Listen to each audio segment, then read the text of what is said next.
दोस्तों, चर्चा शुरू करते हैं उस फिल्म की जिसका सबको बेसब्री से इंतजार था। जी हाँ, आज के इस खास विश्लेषण में हम बात करेंगे बहुप्रतीक्षित मराठी फिल्म राजा शिवाजी की। और इसे समझने के लिए हम डिकोड करने वाले हैं पॉपुलर यूट्यूबर योगी बोलता है के हालिया रिव्यू को। देखिए, हमारा मकसद यहाँ किसी का पक्ष लेना बिल्कुल नहीं है, बल्कि पूरी तरह से निष्पक्ष होकर यह समझना है कि समीक्षक के नजरिए से फिल्म कहाँ हिट हुई और कहाँ थोड़ी चूक गई। तो चलिए, बिना किसी देरी के सीधे इस चर्चा में उतरते हैं। अब देखिए, यहां सबसे बड़ा और अहम सवाल जो उठता है वो ये है कि क्या राजा शिवाजी जैसी फिल्म जो इतने महान इतिहास को पर्दे पर लाती है वो सच में उस ऐतिहासिक गौरव के साथ न्याय कर पाई। यही वो सबसे बड़ा सवाल है जिसका जवाब इस रिव्यू में खोजने की कोशिश की गई है। क्योंकि जब भी कोई हिस्टोरिकल फिल्म सिनेमाघरों में आती है ना, तो हमारी उम्मीदें आसमान छू रही होती हैं। बात सिर्फ एंटरटेनमेंट की नहीं होती, बल्कि हमारी भावनाओं और इतिहास के सम्मान की भी होती है। तो आइए सबसे पहले बात करते हैं भाग 1, ऐतिहासिक कहानी और प्रस्तुति। छत्रपति शिवाजी महाराज का जीवन और इतिहास अपने आप में इतना विशाल है कि उसे स्क्रीन पर उतारना आसान नहीं है। देखते हैं कि डायरेक्टर ने इस भारी भरकम जिम्मेदारी को कैसे निभाया है। समीक्षक के हिसाब से जो बात सबसे ज्यादा इंप्रेस करती है वो है इतिहास के कुछ खास हिस्सों का बहुत ही सटीक चित्रण। फिल्म में आदिल शाही, मुगल शाही और निजाम शाही से जुड़े जो भी प्रसंग दिखाए गए हैं उनकी जमकर तारीफ हुई है। भोसले परिवार कैसे पहले इन साम्राज्यों के अधीन काम करता था और फिर स्वराज्य के लिए कैसे विद्रोह हुआ, इसे बहुत ही शानदार तरीके से पिरोया गया है। और हाँ, अफजल खान के वध का जो रोंगटे खड़े कर देने वाला ऐतिहासिक प्रसंग है वो भी कहानी में पूरी दमदार तरीके से उभर कर आता है। इतना ही नहीं, समीक्षक का साफ तौर पर मानना है कि हिस्टोरिकल कॉन्टेक्स्ट के मामले में फिल्म की प्रेजेंटेशन काफी मजबूत है। डायरेक्टर ने हर एक किरदार को एस्टैब्लिश करने में बहुत सावधानी बरती है। फिल्म की शुरुआत से ही हर कैरेक्टर अपने ऐतिहासिक महत्व के साथ इस कदर जुड़ता है कि आपको उस दौर की गहराई और उसकी सच्चाई का पूरा एहसास होता है। अब बढ़ते हैं भाग 2 की तरफ, जहां हम फिल्म की ताकतों पर ध्यान देंगे, खासकर इसका बेहतरीन संगीत और कलाकारों की कड़ी मेहनत। रिव्यू में सबसे ज्यादा वाहवाही अगर किसी चीज की हुई है तो वो है फिल्म का संगीत। हम सब जानते हैं कि किसी भी ऐतिहासिक फिल्म की जान उसका बैकग्राउंड स्कोर होता है, और यहाँ समीक्षक के मुताबिक संगीत ने ना सिर्फ इमोशंस को जगाया है बल्कि हर एक सीन के इम्पैक्ट को एक अलग ही लेवल पर पहुंचा दिया है। सच कहूं तो ये वही पल होते हैं जो आपको कुर्सी से चिपके रहने पर मजबूर कर देते हैं। और देखिए, मेहनत सिर्फ पर्दे के पीछे म्यूजिक में ही नहीं बल्कि स्क्रीन पर कलाकारों की परफॉर्मेंस में भी साफ दिखी है। खास तौर पर एक्ट्रेस जेनेलिया ने जिस ईमानदारी से मराठी भाषा में अपने डायलॉग्स बोलने की कोशिश की है, उसकी समीक्षक ने बहुत तारीफ की है।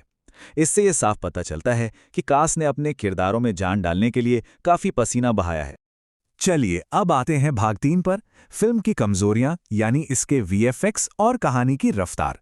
हर फिल्म में कुछ ना कुछ कमियां तो होती ही हैं, तो आइए समझते हैं कि टेक्निकल लेवल पर यह फिल्म कहां थोड़ी डगमगा गई।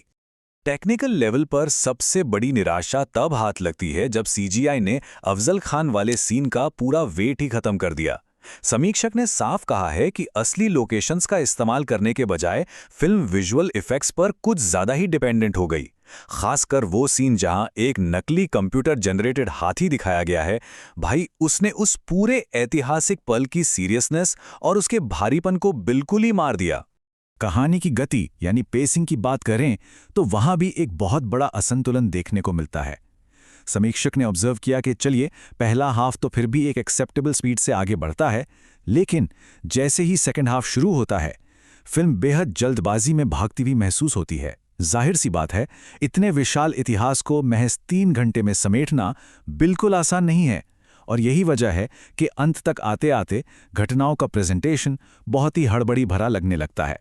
अब बात करते हैं भाग 4 की, कास्टिंग और कलाकार। देखते हैं कि फिल्म के मुख्य कलाकारों के चुनाव और उनकी परफॉर्मेंस पर समीक्षक की क्या राय रही। तो कास्टिंग को लेकर ना समीक्षक के रिएक्शंस काफी मिले जुले रहे। रितेश देशमुख एक बेहतरीन एक्टर हैं, इसमें कोई शक नहीं, लेकिन समीक्षक को उनमें छत्रपति शिवाजी महाराज वाली वो ऐतिहासिक आभा या ऑरा नजर नहीं आई जिसकी हम आमतौर पर उम्मीद करते हैं। दूसरी तरफ जीवा महाना के किरदार में सलमान खान का लुक तो बहुत ही इंप्रेसिव था, लेकिन उनसे एक भी एक्शन सीन नहीं करवाया गया जिससे उनका कैमियो बिल्कुल अंडर यूटिलाइज्ड लगा। और सबसे अजीब बात तो ये हुई कि संजय दत्त, अभिषेक बच्चन और रितेश को स्क्रीन पर एक साथ देखकर ऐतिहासिक गौरव फील होने के बजाय समीक्षक को अचानक से कॉमेडी फिल्म हाउसफुल की याद आ गई। चलिए अब आते हैं अपने आखिरी और 5वें भाग पर, द फाइनल रेटिंग। इन सभी पॉजिटिव और नेगेटिव पॉइंट्स को तोलने के बाद जानते हैं कि समीक्षक का अंतिम फैसला क्या रहा। इस पूरे डिटेल्ड विश्लेषण के बाद समीक्षक ने इस फिल्म को 5 में से ठीक 3 स्टार की रेटिंग दी है। लेकिन रुकिए, ये सिर्फ एक नंबर नहीं है, इसके पीछे एक बहुत ही दिलचस्प वजह छुपी है। समीक्षक ने बहुत ही साफ शब्दों में कहा है कि असल में ये रेटिंग सिर्फ 2.5 स्टार यानी 2.5 ही होती। वो जो एक्स्ट्रा आधा स्टार मिला है ना, वो सिर्फ और सिर्फ छत्रपति शिवाजी महाराज के महान इतिहास और उनके प्रति गहरे सम्मान के लिए दिया गया है, न कि फिल्म के डायरेक्शन या सिनेमाई क्राफ्ट के लिए। ये दर्शकों के लिए एक बहुत बड़ा हिंट है कि फिल्म भावना और इतिहास के नाम पर तो स्कोर कर लेती है, पर फिल्म मेकिंग में थोड़ी पीछे रह जाती है। और इस पूरे रिव्यू का सबसे बड़ा और सबसे इमोशनल कंक्लूजन बस इस एक लाइन में आ जाता है। ऐसा लगा कि दिल से नहीं बनाई गई है मूवी। समीक्षक का यह आखिरी थॉट ये दिखाता है कि भले ही कितना ही बजट लगा हो या टेक्निकल कोशिशें हुई हों, पर फिल्म में उस रूह, उस पैशन की कमी महसूस हुई जो ऐसी किसी भी महान ऐतिहासिक गाथा को जिंदा करने के लिए सबसे ज्यादा जरूरी होती है। तो जाते जाते ये विश्लेषण हमें काफी गहरे सवाल के साथ छोड़ जाता है। आखिर बड़े पर्दे पर इस तरह के गौरवशाली इतिहास को दिखाने में सबसे बड़ी चुनौतियां क्या होती हैं? क्या ये सिर्फ महंगे वीएफएक्स और बड़े स्टार्स को एक साथ लाने का काम है, या फिर उस प्रामाणिक आभा और जज्बात को पकड़ना ज्यादा जरूरी है? इस सवाल पर विचार जरूर कीजिएगा, क्योंकि इतिहास को पर्दे पर जीना कभी भी आसान नहीं होता। हमारे साथ इस पूरे विश्लेषण में जुड़े रहने के लिए आपका बहुत बहुत शुक्रिया।